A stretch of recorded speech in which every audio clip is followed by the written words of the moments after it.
Hello, welcome to our tissues chapter, and although this is not as fun or effective as studying this information in person and in a laboratory, we will make the most of what we can do remotely. In this video recording, I will combine the lecture information with a lot of the lab information so that you can be studying it in one go. Once you have access to the laboratory, we will look at many of these microscope slides and explore the tissues in person. So, what are tissues? As we've learned, a tissue is a group of the same or similar cells and cell products that arise from the same embryonic region, and they work together to perform some sort of specialized function. So we have cells, some stuff that the cells have made in a particular area, all working together for a particular purpose. And the scientific study of tissues is called histology. Histology utilizes microscopy and other tools, especially it's important to utilize specialized staining techniques in order to view tissues, which includes cells and that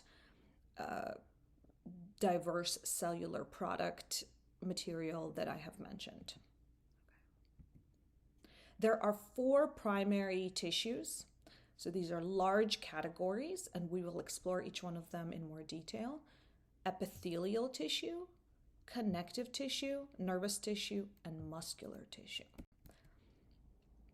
Before we look at the overview of those tissues, let's look in general all tissues, what they have structurally common to all of them. So all tissues are composed of cells and matrix. So those 2 components, basically cells and the stuff in between cells that is not cells. We often think that the living bodies are just made of like cell next to a cell next to a cell, really, really tightly with no space in between. And that is true for some tissues of some organisms. But a lot of animal tissues specifically, we have places where one cell and another cell are really far away from each other, at least the way it would appear on a microscope slide, and they're not touching at all. And there's all this stuff in between the cells. The stuff in between the cells is called the matrix. You have learned a little bit about it in Biology 112 as extracellular matrix or extracellular material. Okay. Now, you already know what cells are from your previous class or classes. Now, this matrix or extracellular space, extracellular material, it is composed of 2 types of things: fibrous proteins and ground substance. Fibrous proteins are just proteins that happen to have rope shapes, and ground substance is all of this stuff in between cells that is not fibrous proteins. And that will include, depending on the tissue, water, gases, minerals, nutrients, hormones, waste, ions, other chemicals, can have all kinds of substances in between.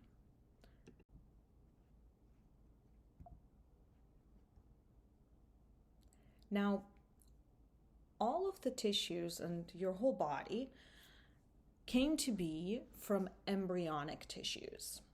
And there are 3 main embryonic tissues. And the reason why we care about it right now in this chapter is because part of being a tissue is all those cells that are working together, they have a common origin, like a common cellular ancestry. So if you remember from Biology 112 or your other prerequisites, you have a egg cell that gets fertilized, which is then called a zygote. Then that zygote undergoes mitosis, and now there are 2 identical cells. Then those cells undergo mitosis again, and there are 4 identical cells, and then it undergoes mitosis again and again and again until you have this ball of identical undifferentiated, kind of generic looking cells. They're all pretty small. Well, after this kind of hollow ball of cells that is called morula is created, this is only mere hours, days after conception, then part of the cells that are kind of on the inside, they receive a certain chemical message to start aggregating. You don't need to know the process right at this moment, and you'll learn more in Biology 233 when you study embryology a little bit. But this hollow ball of cells starts kind of invaginating on itself, and this is as we're still on the very starting process of developing the placenta and attaching to the uterus and all of that stuff. Eventually, you have this structure that part of which this yolk sac and amnion cavity are going to become supporting structure of the fetus and are not going to develop into the fetus. And then you have this middle structure called notochord. It's basically going to be where your spinal cord, around which the spinal cord will develop. But what is important for us is the tissues that in the previous slide were kind of on the inside, outside, and middle. They are called ectoderm for the outside, endoderm on the inside, and mesoderm is the clump of cells that is in the middle. Together, they are the three primary tissues or the three embryonic tissues. Okay. You do not need to know the process of how this happens at all for this class. You do need to know the three words ectoderm, mesoderm, and endoderm. Okay? And I really gave you a lot more information than what you need for this class here, but just in case you're curious, the endoderm is the inner part or this layer of cells as the ball is invaginating on itself, the cells that kind of stay on the outsides. These cells end up giving rise to mucous membranes of digestive and respiratory tracts, digestive glands, and others, and there's all the different structures specifically listed here. The ectoderm, the outer layer of cells, as that ball is, I may have said that wrong when I talked about endoderm. It's the inner layer of cells, right, as it's invaginating in itself. Ectoderm is the others that stay on the outside. That's what I meant to say. And this gives rise to the epidermis, so your skin, but also your nervous system. And then the mesoderm, that middle layer, for a while longer, while the other two layers have these cells that are going to be starting to differentiate and become structurally distinct, the middle layer, the mesoderm, it is going to not develop into anything right away. It's going to first become this gelatinous tissue called mesenchyme. And eventually, just a little later, the mesenchyme will develop to cardiac, muscle, bone, blood, smooth muscle, skeletal muscle, cartilage, connective tissue, adipose tissue, a lot of different stuff, but definitely all connective tissue and muscle, and we will talk about some of the other things. So for this course, you need to know that endoderm is the inner layer and gives rise to these large words here.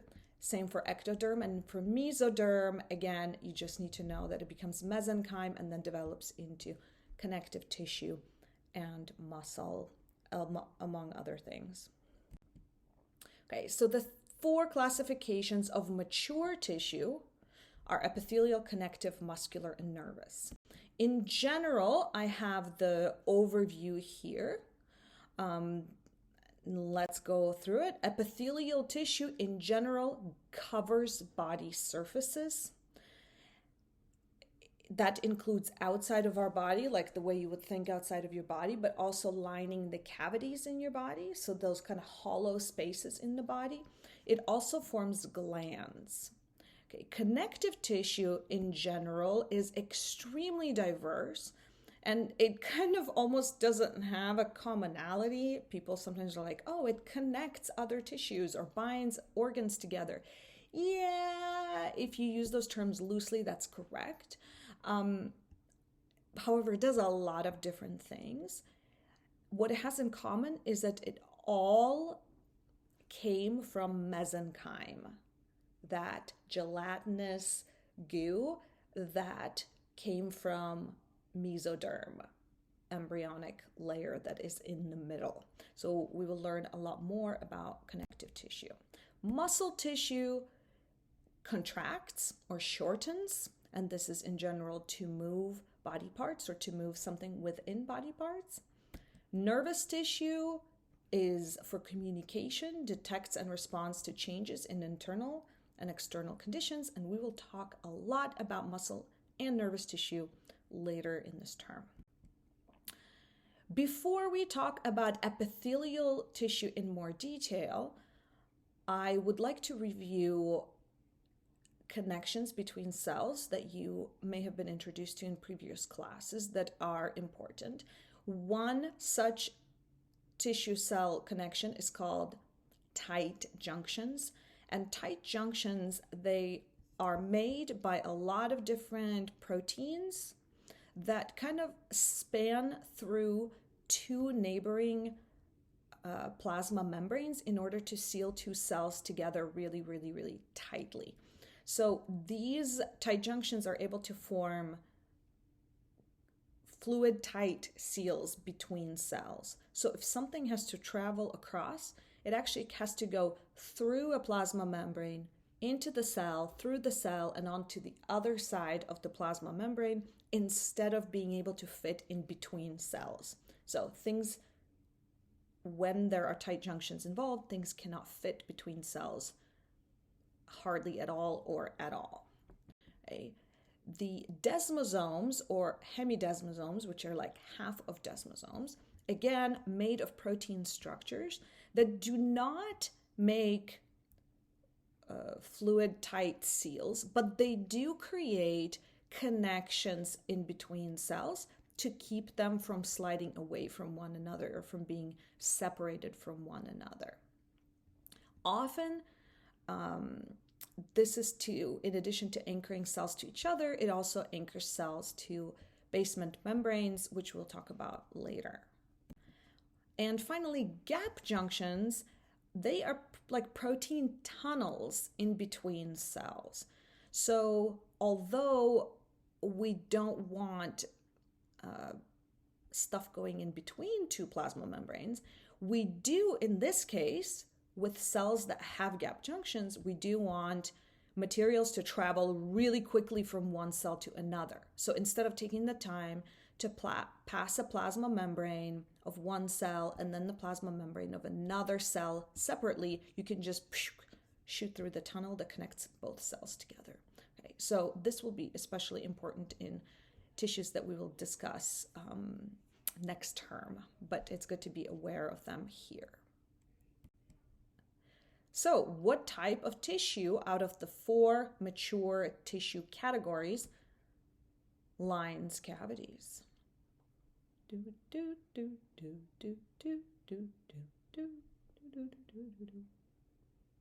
Epithelial tissue. What type of junctions allow communication, quick communication, coordination between cells?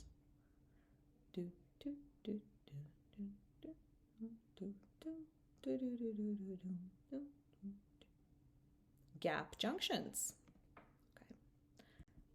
Okay, and there's some overview videos, blah, blah, blah, if you want to review stuff that is about general tissue types. Okay, we'll pause here and move on to part 2, epithelial tissue.